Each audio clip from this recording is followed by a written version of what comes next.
I've fallen in love with I love. दिल बोले वाव.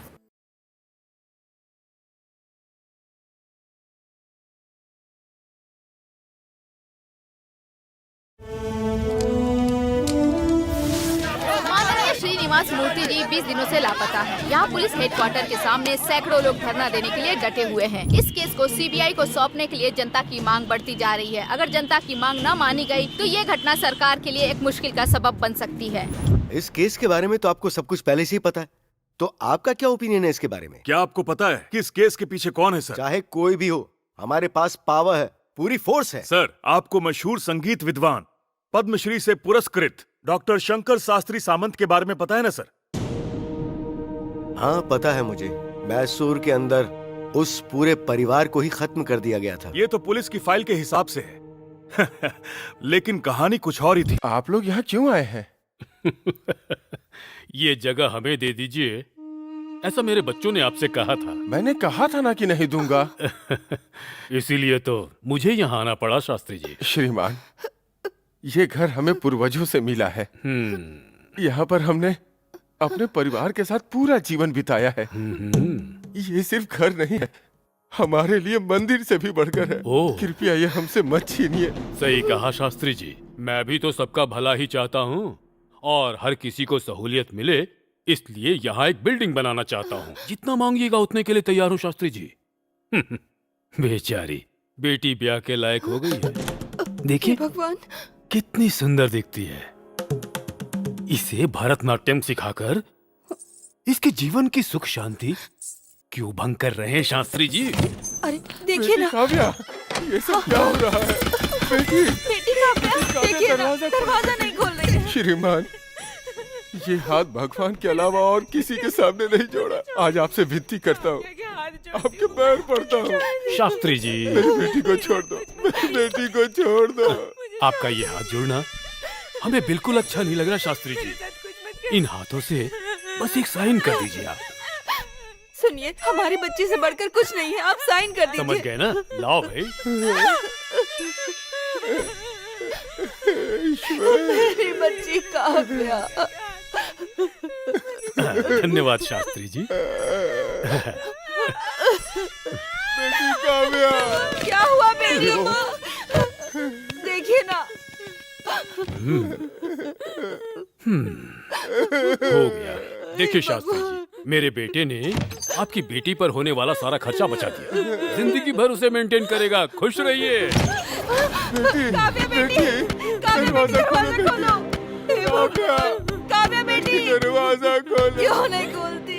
अरे ओ चंडाल, दुनिया के सारे सुखों को छोड़कर सन्यासी दीक्षा लेकर अपने जीवन को दुर्गा देवी की तपस्या में लगा दिया मेरी बेटी ने, और आज तुमने उसका जीवन बर्बाद कर दिया। मैं अपनी बेटी की तरफ से तुम्हें श्राप देता हूँ। वो माँ दुर्गा के रूप में आके तुम्हारा और तुम्हारे साम्राज्य का सर्वनाश जरूर करेगी। ये धन दौलत, तुम्हारा क्रूर, तुम्हारा अहंकार, सब कुछ बर्बाद हो जाएगा। सर्वनाश होगा तुम्हारा, सर्वनाश होगा, सर्वनाश होगा। राख कर दूंगा। प्रख्यात संगीत विद्वान पद्मश्री शंकर शास्त्री का पूरा परिवार इलेक्ट्रिक शॉर्ट सर्किट की वजह से मारा गया। बैड न्यूज, चैनल पे चलवा दो। उसने ऐसे कितने केसेस को सबूत न होने की वजह से खत्म किया है सर। उसने अपने पॉलिटिकल पावर और क्रिमिनल दिमाग का यूज करके हमेशा इस तरह का खेल खेला है सर। लेकिन जब ईमानदार पुलिस ऑफिसर शंकर ने इस केस को हैंडल करने के लिए सारे सबूतों के साथ मुझसे परमिशन मांगी थी, तब मैंने प्रेशर में आकर परमिशन दे दी थी। बट अगले ही दिन वो एक्सीडेंट में मारा गया सर। वो एक्सीडेंट था या मर्डर, ये बात किसी को पता नहीं चली सर। एक क्रिमिनल को देखकर हमारे ऑफिसर्स की हालत खराब हो जाती है। क्या हमारे डिपार्टमेंट में एक भी ऐसा शेर नहीं है जो क्रिमिनल की हालत खराब कर सके? कोई है ऐसा? बताओ। शेर का तो पता नहीं सर, बट एक शेरनी ऑफिसर जरूर है।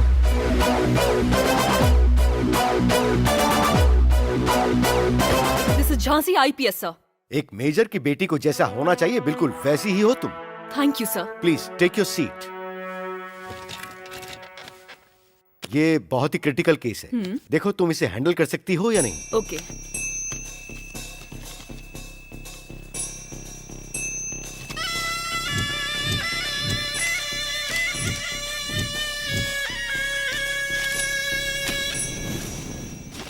आई am ready to take this case sir, लेकिन एक शर्त है सर। कैसी शर्त? मेरे ये केस लेने के बाद किसी का transfer, political pressure, departmental influence कुछ भी ना रहे। हमारे डिपार्टमेंट की तरफ से मैं तुम्हें हर तरह की आजादी दे रहा हूँ। All the best. Thank you sir.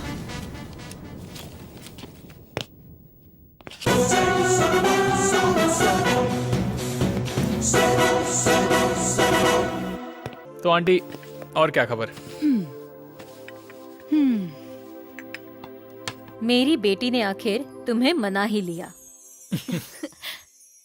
Aunty एक बात बताऊं आपको, मुझे शादी से ज्यादा झांसी देश में अपना नाम रोशन करे ये मेरी इच्छा है।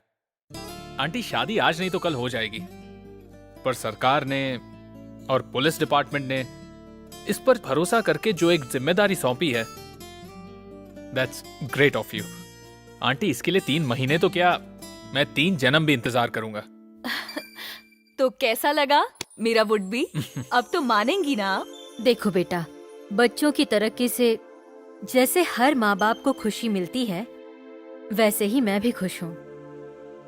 अब और क्या बचा है, माँ भी मान गई। तुम आराम से जाकर अपनी ड्यूटी पूरी करना। ए, तुमने क्यों अरेस्ट किया है मेरे बेटे को? Daddy, daddy. अभी के अभी सेल ओपन करो। मैंने कहा सेल ओपन करो। बिल्कुल नहीं। डैडी, मुझे प्लीज यहाँ से बाहर निकालो। चुप रहो विकी, मैं बात कर रहा हूँ। तुमने किसे अरेस्ट किया है पता है? द ग्रेट नीलकंठ के बेटे को। हम दोनों को टच करने से भी गवर्नमेंट, पुलिस डिपार्टमेंट सब कांपते हैं। अगर मैं चाहूँ तो इस पुलिस स्टेशन को बम से ब्लास्ट करवा सकता हूँ। यहाँ मेरा बेटा है इसलिए चुप हूँ अब तक। जानते हो, सोचा था तुम्हारे बेटे का एनकाउंटर कर दूं, पर वो एक ही बार में मर जाता। इस जन्म में वो प्रायश्चित नहीं कर पाता, तो मैंने एक पुण्य का काम किया और उसे हवालात में डाल दिया। झांसी, तू शेर के साथ खिलवाड़ कर रही है। ए, होम मिनिस्टर को फोन लगाओ। सर, वो फोन नहीं उठा रहे हैं। ए झांसी, अभी बेल लेकर आता हूँ। अगर तुमने उस पर हाथ उठाया तो तुम्हारे ये लोग, कोई नहीं बचेगा।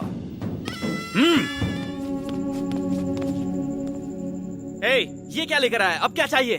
तू वीआईपी का बेटा है ना, तो कोई कीड़े मकोड़े ना आ जाए इसलिए दवा डाल रहा हूँ।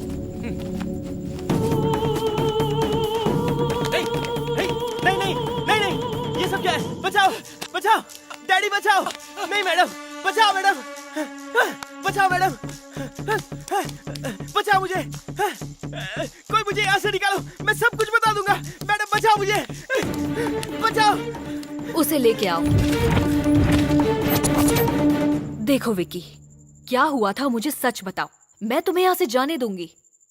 मैंने अब तक एफआईआर दर्ज नहीं की है। बताता हूँ, सब कुछ बता दो मैडम, सब कुछ बताता हूँ क्या हुआ था, उसके बाद मुझे छोड़ दोगे ना मैडम? हाँ विकी, पक्का छोड़ दूंगी। मैडम बोलो। वो क्या हुआ था ना? ससुर जी ने क्या कहा सुना ना तुमने? हाँ डैड, वो अपनी दूसरी बेटी सौंदर्या की शादी कराना चाहते हैं। आप ही को सारा इंतजाम करवाना है। उससे तुम्हें कितना लॉस होगा पता है तुम्हें? अगर उसकी शादी हो गई तो इसमें मेरा क्या लॉस है डैड? देखो, तुम्हारे ससुर की पूरी जायदाद 1000 करोड़ की है, पता है? ऐश्वर्या से शादी करके तुम सिर्फ 500 करोड़ के मालिक बन पाए हो। अब सौंदर्या की शादी किसी और से हो जाती है तो पूरे 500 करोड़ का लॉस हो जाएगा। तुम सौंदर्या से भी शादी कर लोगे तो पूरी जायदाद तुम्हारी होगी। तो उसके लिए सिर्फ एक सोल्यूशन है कि सौंदर्या से अपनी शादी के लिए ऐश्वर्या को राजी कर लो। ऐश्वर्या सुनो तो। देखिए, बार बार एक ही टॉपिक पे बात करके मुझे इरिटेट मत करिए।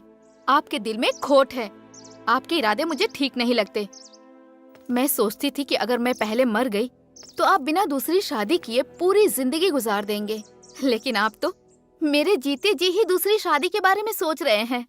आज के बाद अगर आपने ऐसी बातें की ना तो मेरा मरा हुआ मुंह देखेंगे।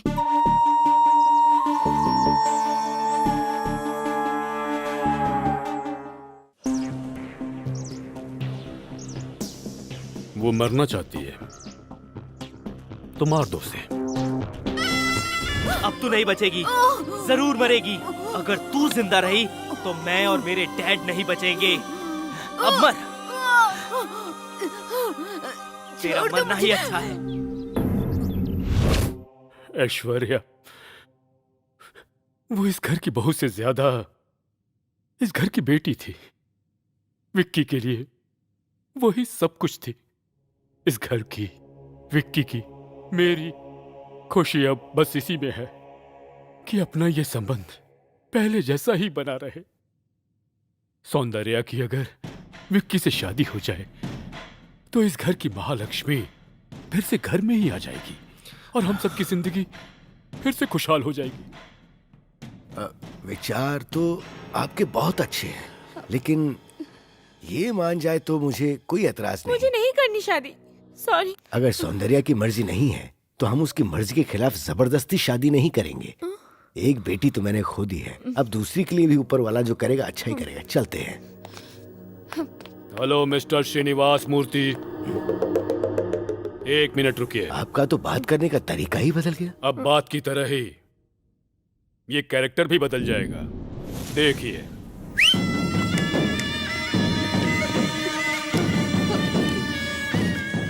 ये सब क्या है? इन्हें डॉक्यूमेंट्स कहते हैं। पर किस लिए? साइन करने के लिए।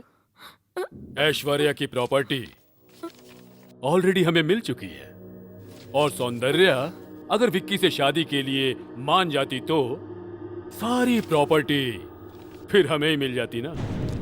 बट डैडी, इन सब की बातों से लग रहा है दीदी मरी नहीं बल्कि उन्हें मारा गया है। Daddy 100% correct.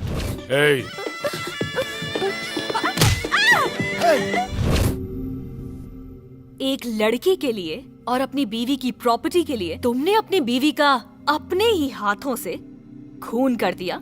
जी हाँ मैडम, मैंने अपने हाथों से अपनी जान से भी प्यारी बीवी का खून कर दिया मैडम।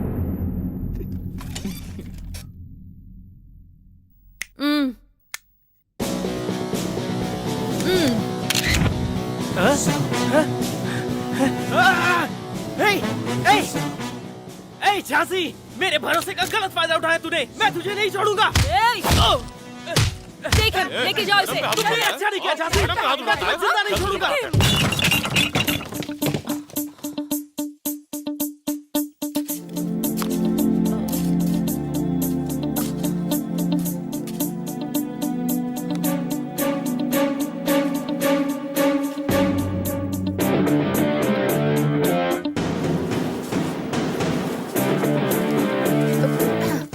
ओह माय गॉड, मेरा शक सही निकला। अरे ये तो श्रीनिवास मूर्ति जी की लाश है ना? देखो, नीलकंठ जी के संगी थे वो।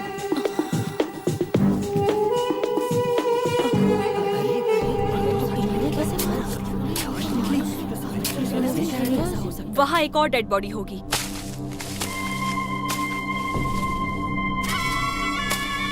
बाप रे, अब तक टीवी पर दिखा रहे थे कि वो लापता है, लेकिन उनकी तो यहाँ लाश मिली है। हाँ मैडम, यहाँ पर कोई डेड बॉडी नहीं है। ओके, लेकिन सौंदर्य का क्या हुआ?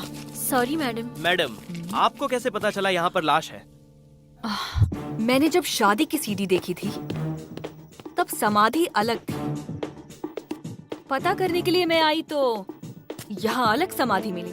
तभी मुझे शक हुआ कि यहाँ जरूर कुछ ना कुछ गड़बड़ है, और अब ये कंफर्म भी हो गया। बॉडी को पोस्टमार्टम के लिए भेज दो और मैडम। रिपोर्ट तैयार करवाओ। Neelkanth, I am coming. तू जहाँ कहीं छुपा है तुझे छोड़ूंगी नहीं।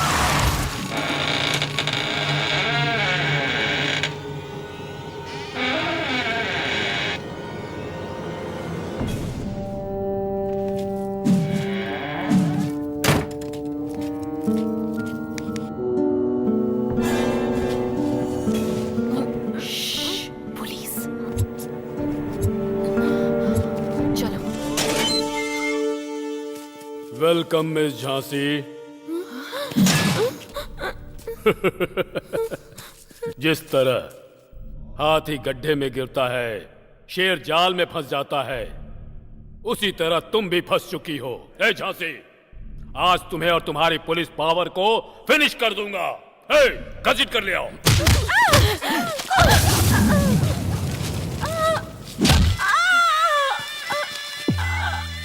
सुनो, इसने नीलकंठ पर हाथ डाला है। मुझ पर हाथ डालने का अंजाम सबको पता चलना चाहिए। मारो इसे।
नीलकंठ जैसा एक घटिया इंसान हमारे बीच ही पैदा होकर हम पर राज करता है, अन्याय करता है। हर वक्त कोई मेरे जैसा अफसर आपकी मदद नहीं कर सकता। हर गली में ऐसों से मुकाबला करने वाले होने चाहिए। जब भी कभी गलत होते देखो, सब मिलकर उसका विरोध करो। अगर हम यही सोचते रहेंगे कि इस सब से हमारा क्या लेना देना है, तो नीलकंठ जैसे व्यक्ति दुनिया में बार बार पैदा होते रहेंगे।